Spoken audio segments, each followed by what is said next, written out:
मदद करो या नहीं जाओ।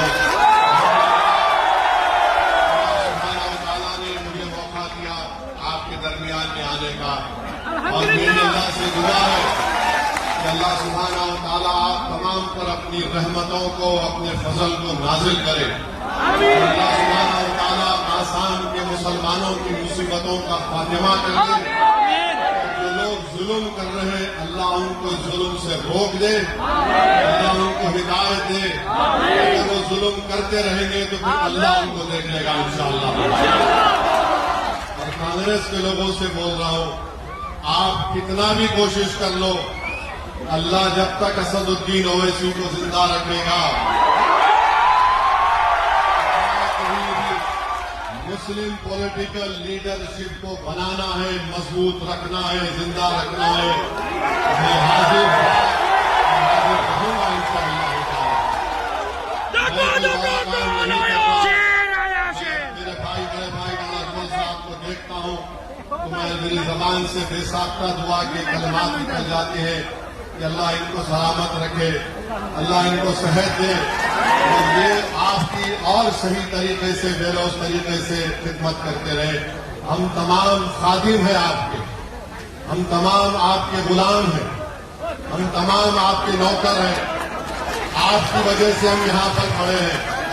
इसमें अल्लाह का करम है, सदका है नबी करीम सल्लल्लाहु अलैहि वसल्लम का, अहले दिल की दुआएं हैं। असदुद्दीन ओवैसी कोई बड़ा आदमी नहीं है, असदुद्दीन ओवैसी आपकी तरह आदमी है। अल्लाह ने हमको मौका दिया है। जब मैं यहाँ पर आया हूँ तो आपसे एक दरखास्त करने आया हूँ, बल्कि मैं पूरे भारत के अक़लियतों की तरफ से, जो इंसाफ पसंद है उनकी तरफ से, अपनी तरफ से आप तमाम से भीख मांगने को आया हूँ कि मेरे भाई इस बार पूरे बदरुद्दीन अजमल साहब के कैंडिडेट्स को कामयाब कर दो। याद रखो, पूरा भारत आपकी तरफ निगाहें उठाकर देख रहा है। हैदराबाद के लोग आपकी तरफ देख रहे हैं, महाराष्ट्र, मालेगांव, मुंबई के लोग, औरंगाबाद के लोग आपकी तरफ देख रहे हैं, उत्तर प्रदेश के लोग, बिहार के लोग आपकी तरफ देख रहे हैं, और ये देख रहे हैं और ये आपसे कह रहे हैं कि अब की बार तुम इंतजार का शिकार मत होना। अब की बार तुम न मोदी से न हेमंत बिस्वा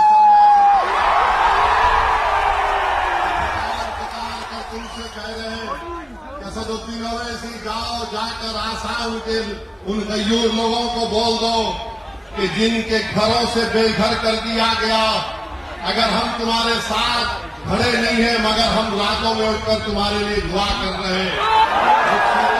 असदुद्दीन ओवैसी जाओ, जाके आसाम के अपने मियाँ लोगों से कह दो कि कांग्रेस की मक्कार साजिश का शिकार मत हो।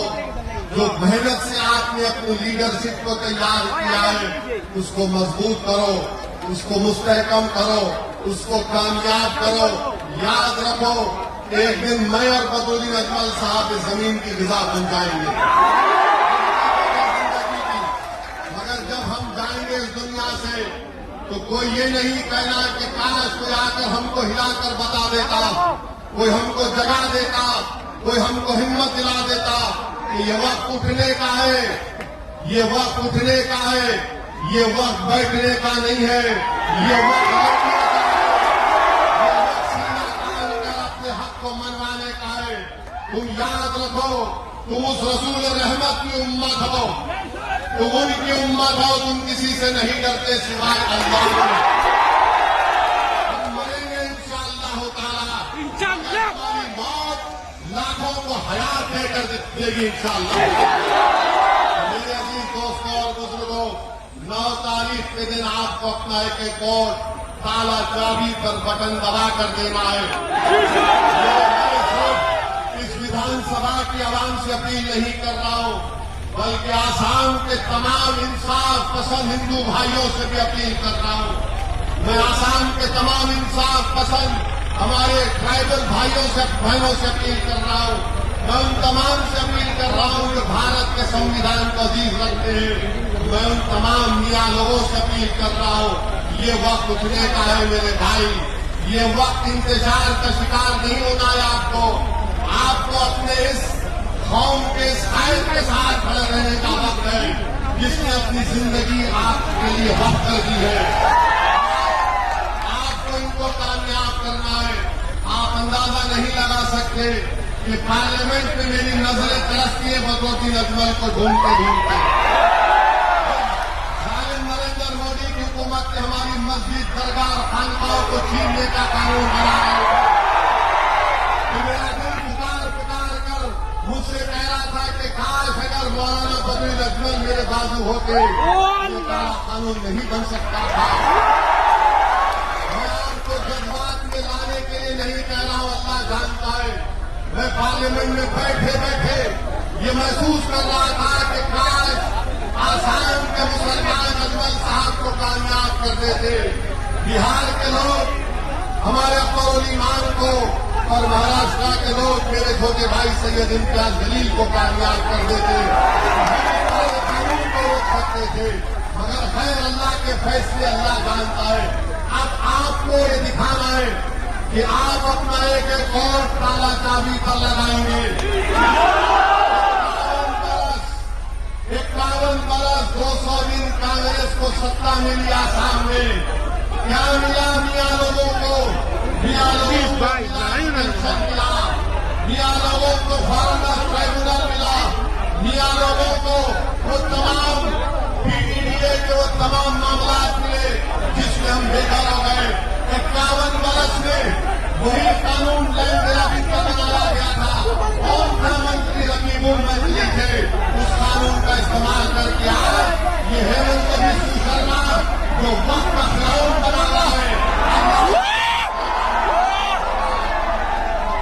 तो कांग्रेस, बीजेपी, मोदी, हेमंत बिस्व शर्मा हो गई, ये कभी नहीं चाहेंगे कि तुम्हारी एक आजाद सियासी लीडरशिप पैदा हो जाए। आपको याद दिलाया, वर्षों पहले एक सियासी पार्टी बनी थी, कांग्रेस ने उसको खत्म कर दिया। मुझे बदनाम करते हैं, ये बी टीम है, ये फुला टीम है। सुनो कांग्रेस के दलालों, जितनी गाली दे सकते मुझे दे दो, मैं तुम्हारी गालियों से, धूप से मुतासिर होकर घर में बैठने वाले का नाम तुम जितना बोलोगे हम उतनी ज्यादा मेहनत करेंगे। और सुन लो हेमंत बिस्व शर्मा, बीजेपी वाले मारना चाहते ना हमारे को, तुम हमारी कमर तोड़ना चाहते ना। हेमंत बिस्व शर्मा 9 तारीख से पहले बता दो, गुवाहाटी के चौराहे पर तुम बोलो कि इस चौराहे को इसी को मारूंगा, मैं आने तैयार हूं।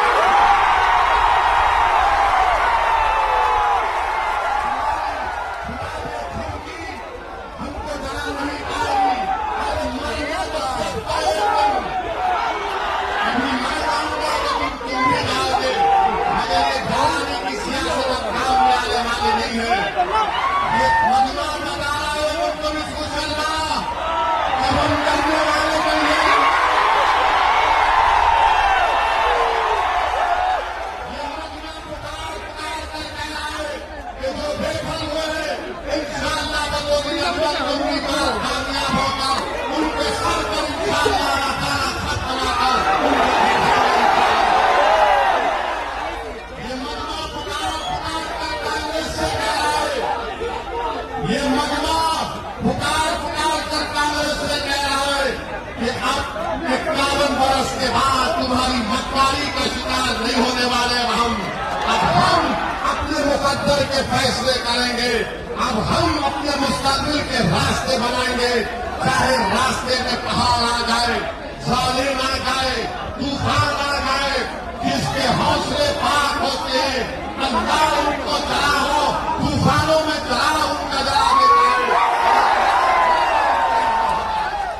तो मेरे अजीज दोस्तों और बुजुर्गों, मेरी आपसे एक ही गुजारिश है कि एक एक वोट को इस्तेमाल करो, डरने और घबराने की जरूरत नहीं है। ये कांग्रेस जो आसाम की कांग्रेस है और ये बीजेपी, ये बीजेपी जितने लोग गए ये सब कांग्रेस से गए, ये सब कांग्रेस से गए।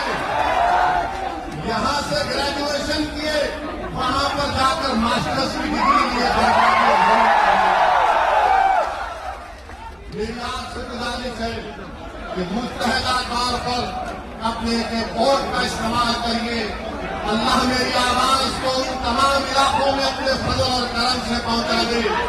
जो AIDF का उम्मीदवार है उसके हक वोट का इस्तेमाल करिए। कैंडिडेट भगवती अजमल नहीं है, कैंडिडेट हर एक आप आदमी है, आप कैंडिडेट है,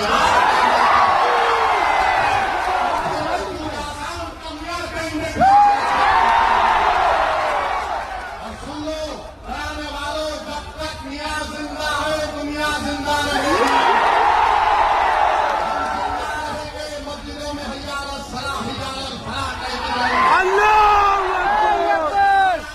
हर मुसीबत में कहेंगे ला इलाहा इल्लल्लाह।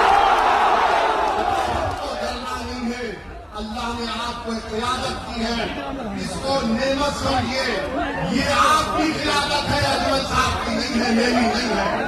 इसको आपने अपने खून पसीनों से आंसुओं से बनाया है। ये अमानत है, अगर हम मर भी जाएंगे तो तुम इस अमानत को अपनी नस्लों में जारी करना, बाकी रहे। यही चंद गुजारिशात मुझे आप तक पहुंचाना था। आप यहाँ पर आए, आपका बहुत बहुत शुक्रिया। और मैं बताना चाह रहा हूँ कि कांग्रेस पार्टी ने क्या किया, यहाँ से लुरिन ज्योति गोगोई के कैंडिडेट को दिया। ये कौन है आप जानते हैं ना, जिसने 20 लाख ऑब्जेक्शन के फाइल दाखिल किए थे मियां लोगों के बारे में NRC जब हो रहा था। और कांग्रेस ने ऐसे आदमी को मेरे भाई बदरुद्दीन अजमल के सामने खड़ा किया जो आपकी सिटीजनशिप को छीनना चाहता था।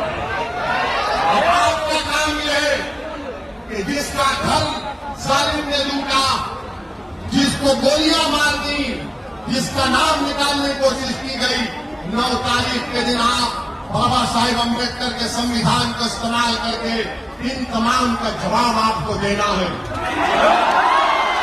जिसको बेघर किया गया उसका जवाब ताले चाबी पर बटन दबाना, जिसको मारा गया उसका जवाब ताला चाबी पर हो लगाना, जिसके बच्चों को यतीम किया गया उसका जवाब ताला चाबी पर बटन दबाना, जिसको जेल में डाला गया उसका जवाब ताला चाबी पर उगल कर वोट डालना, जिसको तकलीफ पहुंची उसका जवाब क्या होगा, बदरुद्दीन अजमल होगा।